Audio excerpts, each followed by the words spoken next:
The first component I want to talk about is the monitor. The monitor shows us visually what's going on inside that computer.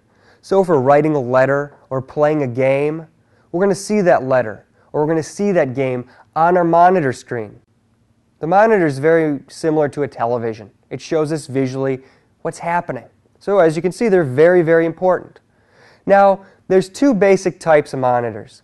There's a CRT monitor, also known as a traditional monitor. They're a little bit older in style, and they're bigger, they're bulkier, they look like television sets. The other type of monitor that you can get today is an LCD monitor. Those are newer, they're flatter, and they're skinnier. They don't have any depth to them, so they take up a lot less room on your computer desk. So they're very nice. Now the difference between the CRT monitor, the big bulky ones, and the LCD monitors, the thin ones, is price. The traditional monitors or CRTs are going to cost a lot less than the brand new LCD monitors. The LCD monitor might have a clearer picture for you as well. They're newer, better technology.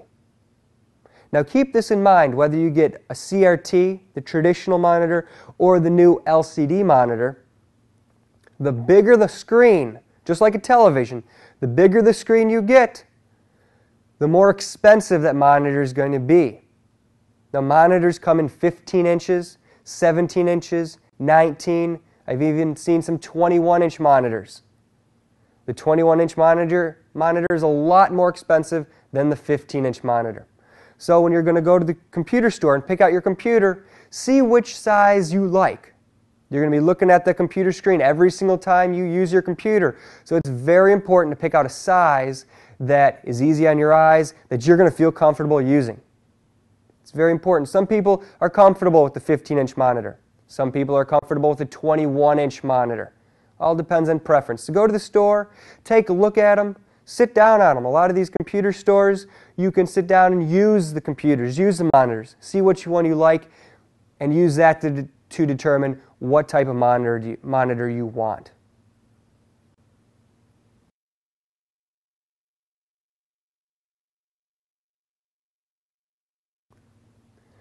The next piece of equipment I would like to talk about is the keyboard.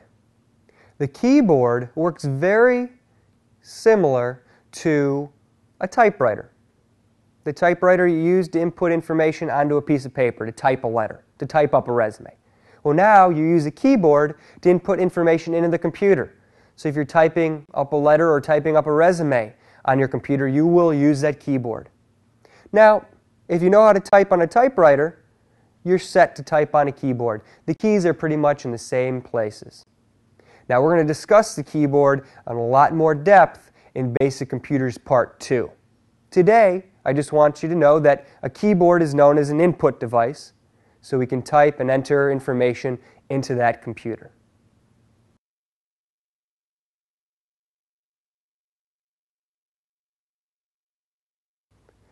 A very important piece of equipment that I'd like to talk about next is the CD, or compact disc. A CD stores information. When you see a CD or a compact disc, what I want you to think of is a briefcase. What can you do with a briefcase? You can put information in that briefcase and take that information with you. A briefcase makes information portable. Same thing with a CD. We can put information on that CD and then take the CD with us. Now what kind of information can you put on a CD? One, CDs are very popular for music. If you go to the music store, you can go get your Rolling Stones or your Beethoven or your Sinatra or whatever type of music you like, and that music's going to come on a CD. In addition to music, CDs also contain programs. Now when I say program, I mean anything that tells the computer what to do. So an example, if you go to the store and you buy a racing game for your computer, that racing game is a program. It's going to come on a CD. Or there's a program out there called TurboTax, which enables you to do your taxes real quickly on your computer. So when you go to the store, you're going to see all these brightly colored boxes that talk about TurboTax and racing games and everything. and you buy that box and you take that box home and you take all the wrapping off. The only thing that's going to be in there is a little booklet that has instructions and a CD. All the big box and all the wrapping is just promotional. It's marketing to get you to buy that product. All the information is actually on a small CD. So we know we can store music on these CDs. We can store games. We can store different types of programs. You can also store your own information. Say you want to store all your recipes, or you want to store pictures. Even if you want to store a movie, you can put that information onto CDs. So you can see that these CDs are very versatile. They hold a lot of information. They're very, very commonly used, and when you're using computers, you need to know how to use them.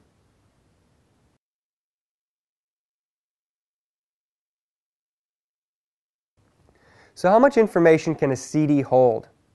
A CD can hold about 750 megabytes of information. Now what the heck is a megabyte? A megabyte is a unit of measure.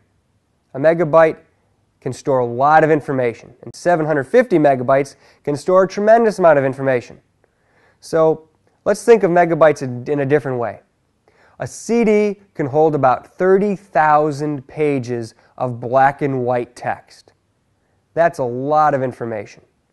If you put music on a CD can hold approximately 80 minutes of music. So as you can see, these CDs can hold a lot of information. Now when you hold a CD, so you don't ruin that information or lose that information that's stored on the CD, it's very important to hold that CD properly. When you hold a CD, you want to hold the CD around its edges. You'll notice that CDs have two different sides. A CD will normally have a side with a label on it, and the CD will have a very shiny side.